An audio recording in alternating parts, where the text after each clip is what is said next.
Hey everybody, BlendMaster here with another tutorial, and today I'm going to be showing you guys how to create this cool neon sign text effect inside of Blender.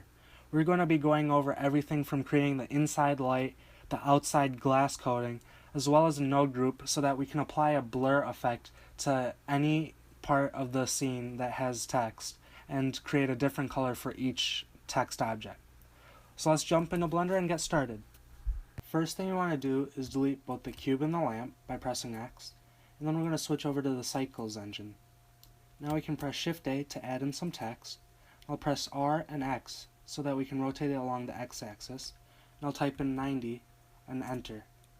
Now I'll press 1 and 5 on the numpad to go to front view orthographic mode, and under the font settings we're going to change the alignment to the center.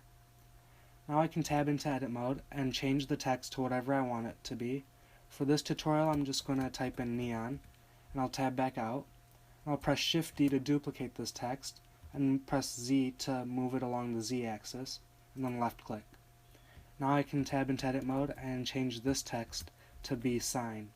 And you want to make sure that for every word that you want to have a different color, you make it a separate text object.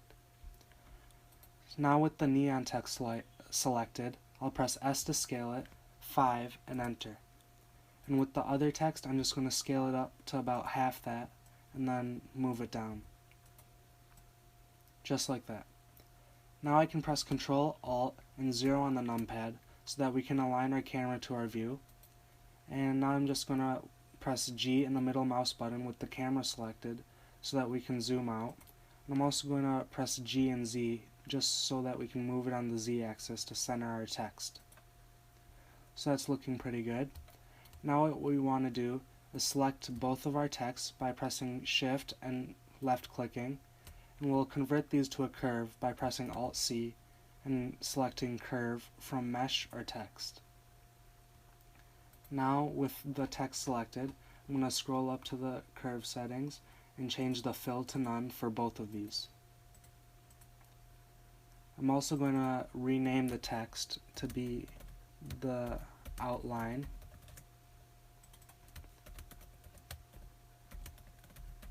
just like that, and I'm going to press Shift A to add in a circle curve. We're going to rename this bevel underscore outline. And with our neon text selected, under bevel object, we're going to select our bevel outline. And you can see that it's beveling our curve, but right now it's really big. So what we need to do is select our bevel object and just press S to scale it down until it's the size that we think looks the best for our scene. So about there is pretty good. And with the sign text selected, I'm going to do the same thing, just so it has a bevel as well.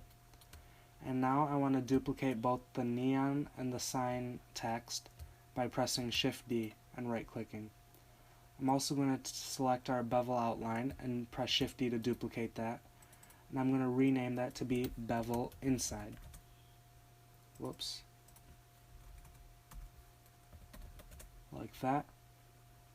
And then I'm going to rename this text so it'll be neon inside, as well as sign inside. Okay, and with the sign inside text, we're going to change the bevel object to be the bevel inside, as well as with the neon inside, we're going to switch the bevel object as well. And now with the bevel inside object selected, we can press Z to go into wireframe mode. If we just zoom in on our text here, if we press S to scale in that curve, you can see that the inside is getting thinner, and that's our other object. So, whoops, let's just undo that. And I'm just going to press S to scale it in and type in 0.1 so that we get a thin inside version of our text.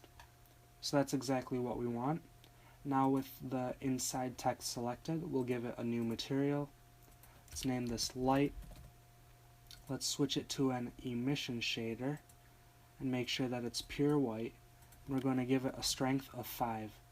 And then we're going to select our sign inside text and give it that same material. And with the outline text selected, we'll give it a new material and name it glass, and make sure that the neon outline also has that same material. And for this glass shader, we're going to open up a new window here and switch over to the node editor, and I will press X to delete the diffuse shader, and we will add in a glass shader as well as a glossy shader, and I'm going to add in a mix shader, whoops, so that we can combine both of these. And we want to make sure that both colors are set to white. We want to set the roughness down to 0, and we also want to add in a Fresnel node, just like that. Okay, now I'm going to add in a HDR image, so let's go over to the world settings here, make sure use nodes is checked, and then we'll press Shift A to add in a environment texture. I'm just going to find an HDR image that I have, and this is a daytime image, so it's pretty bright, so I want to add in a RGB curve. I'm going to take this part of the curve and drag it down all the way here so it'll be dark. I'm also going to set the background to transparent in the render settings. So now if we press Shift Z, you'll be able to see our neon light on the inside shining, as well as the glass coating, which is exactly what we want. So now I'm going to press Shift A to add in a brick wall picture that I had saved, and I'm just going to press RX90 to rotate it, and from side view I'm going to move it back and then just scale it up from camera view so that it covers our whole camera. I'm also going to move it up a little bit, just like that, and that's pretty good. So let's go back to the material settings here so that we can edit this. I'm going to press Shift A to add in a mix shader. I'm also going to add in a glossy shader, and let's plug in the image texture into that glossy shader, but we want to decrease the saturation, so let's add this hue saturation node and decrease it to about 0.1. Let's go to rendered view and take a look at that. So that's looking pretty good, except our texture is very dark right now, so let's see what we can do. Maybe we can add in a Fresnel node,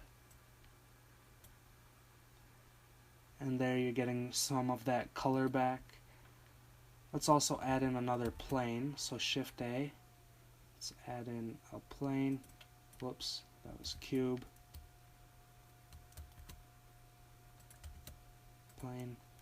Let's go to side view and rotate that like that, scale it up, move it back, and from camera view let's scale it along the x-axis so that it covers our text. Let's maybe scale it down on the z-axis a bit. And let's give it the same light material, and if we press Shift Z right now, you'll see that it's blocking our camera view. So to get rid of that, we'll go to the object settings, and under cycle settings we're going to uncheck camera. So now we're still getting the light from our plane, but we're not seeing the actual plane itself. So now I think we can scale that down a bit, maybe a little bigger, and pull that up. See how that looks. It's looking a bit better. I think that looks pretty good. Maybe let's make this a new material and decrease the strength to about 2.5 so it's a little bit darker. And I think that looks pretty good. Alright, so now what I want to do is just render this out really quickly. Or wait, nope, we don't want to render it out. Actually what we need to do is select both the neon inside and outside and go to the object settings and give it a pass index value of 1. Let's make sure both of these have that. And then with the sign text, We want to make sure both of them have a pass index set to 2. And now we want to go to the render layers, and under passes we want to make sure object index is selected, and now we can render out our image. And I'm also going to head over to the compositor now and check use nodes and backdrop. I'll press N to get rid of that panel over there. And let's just open up our render result here. And I'll press Control and up arrow to make this full screen. And I'm just going to move these back. Control Shift and left click to bring up a viewer node. And now we're going to start working on the glare for our text here. So we're going to need a couple of blur nodes. So let's just add filter, blur. We'll set it to fast Gaussian relative Y. And I'm going to duplicate this 2 more times. So that was 1, there's 2. And with all of these selected, I'm going to press Ctrl G so that we can make it a group and have that set. So now this is almost done rendering. Let's go back here. Let's plug in this image output into all of these blur nodes here. And for the first one, we'll set that to 5 by 5. Second one we'll set to 2.5 by 2.5. And the last one will be 1 by 1. And if we look right now, it's blurring the whole image, but we actually want it to only blur our text. So that's why we created this object index. So we'll press Shift A to add in this ID mask here. We'll take the index object output and plug it in. And we'll set it to 1. If we take a look at that, it's taking our neon text and making it pure white and making everything else black.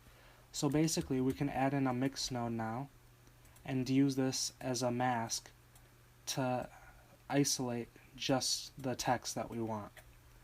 So I'm just going to do that, plug it in the bottom and change the color to black. And now we can plug that into our image node group. And if we view that, you can see it's blurring just our text. I'm going to press Shift and left click and drag to combine all of those.